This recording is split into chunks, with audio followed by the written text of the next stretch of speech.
ፈጣሪ ጨርሶ ይማርህ ማስተርዬ፣ መልካም ሰው።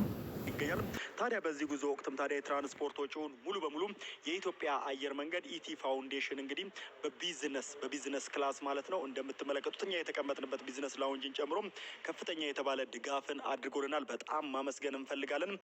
በእውነት ፈጣሪ እግዚአብሔር እውነት ለምስጋና ያብቃ፣ ጤናህን መልሶልህ የነዛ የደጋጎቹ የእናቶች እንባ የወዳጆች እንባ የኢትዮጵያን በሙሉ ጸሎት ሰምቶልህ አንተ እንደተናገርከው አንተ እዛው ሳትደርስ እግዚአብሔር ቀድሞ ደርሶ ጤናን ፈውስን ሰጥቶ ፈጣሪ መድኃኒት ሆኖልህ ጤና ሙሉ ለሙሉ ተመልሶ ወደ ኢትዮጵያ ሕዝብ ተመልሰ እውነት ቆመ ምስጋና የምታቀርብና ፈጣሪን የምታመሰግንበትና ደኛለው ጤኔ ተመልሶልኛል ብለህ ምትነግረን ያድርግህ።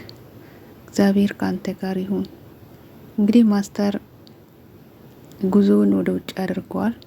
የሀገር ውስጥ ሕክምና ጨርሶ አሁን ለሙሉ ሕክምና ወደ ውጭ ሀገር ሄደዋል።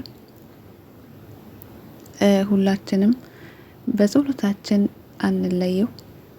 መልካም ሰው እውነት የእናቶች እንባ አንተ ስታግዛቸው ስትረዳቸው የነበሩ እናቶች ስላንተ ይጸልያሉ፣ ስላንተ ጸሎት ያደርጋሉ፣ ስላንተ ያለቅሳሉ።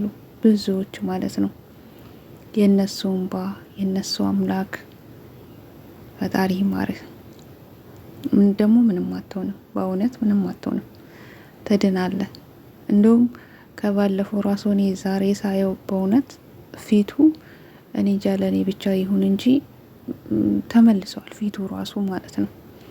በፊት አይታችሁ ከሆነ ሰውነቱ ራሱ ይናገራል መታመሙን። እሱ እንደዛ ቆሞ ሰዎችን ያግዛል፣ ሰዎችን ይረዳል። ነገር ግን እሱ ውስጡ ታሟል የኔ አባት።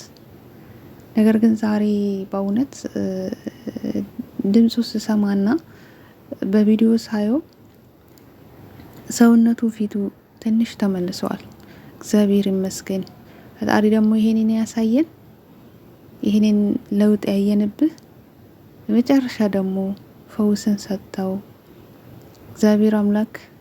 እንግዲህ ከሱ በታች ሐኪሞቹም መልካም ሐኪሞች ጥሩ ሐኪሞች እጃቸው መድኃኒት የሚሆን ሐኪም እግዚአብሔር ያዘጋጀልህ። በእውነት መልካም ሰው ነህ። ለኢትዮጵያን ሕዝብ እኔ አላቅም በእውነት እኔ ተናግሬም ብዙም አይደለውም። ነገር ግን እግዚአብሔር አምላክ ከአንተ ጋር ይሁን። ማስተራችን ተመልሰ መተ እግዚአብሔር ይመስገን ድኛለሁ ወደ ጤናዬ ተመልሻለሁ ብለ ፈጣሪን ምታመሰግን ያድርግ። ፈጣሪ ያብቃ። የልጅ አምላክ እውነት ያቺ ትንሽ የልጅ ራሱ ስታሳዝን የኔ እናት እውነት አባቴ ሄድነውልኛል ብላ ሰው እንኳን የምትናገር ባለቤት ደስተኛ የምትሆንበት እናቶች፣ አባቶች፣ እህቶች፣ ወንድሞች፣ ዘመዶች ደስታቸው የሚያበስሩበትና ለእግዚአብሔር ምስጋና የሚያቀርቡበትን እግዚአብሔር በደስታ በጤና በሰላም ታክመ ጤና ሆነ ወደ ሀገር ወደ እናት ሀገር የምትመለስ ያድርግህ። በእውነት ሁላችንም ጸሎት እናድርግለት።